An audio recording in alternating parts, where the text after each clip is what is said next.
বন্ধুরা, মেলায় এসে হঠাৎ করে দেখা হলো পরিচিত জব্বার ভাইয়ের সহিত। জব্বার ভাই প্রতি বছরের ন্যায় এবছর আবার মেলায় এসেছে শিশুদের ঢোল বিক্রয় করার জন্য। তার সহিত কথা বলে জানতে পারলাম শিশুদের খেলনা বিক্রয় করতে তার খুব ভালো লাগে। সে কেমন দামে ঢোল বিক্রয় করছে তার কাছ থেকেই শোনা যাক।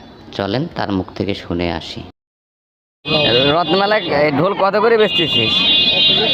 120। হ্যাঁ, বেচা কিনা কেমন হয়েছে?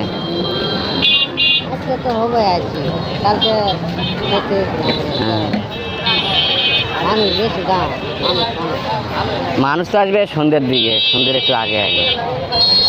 বেচা কিনে করে ও মানে ঢোল বেচতেছে 20 জন, মানে এরকম হাইটে হাইটে। আবার তো দোকানে তো আছেই ঢোল। এখন বেচা কিনে কয়টা হয়েছে এখন পর্যন্ত? হ্যাঁ, এইমাত্র। ঠিক আছে ভাই, বেচেন। হ্যাঁ, কোন জায়গায় দাম? না, ওরা তো একটু দোকান টোকান দিয়ে করছে, ওদের তো 2-4 টাকা ইয়ে দেওয়া লাগবে। ঠিক আছে, বেশ ঢোল।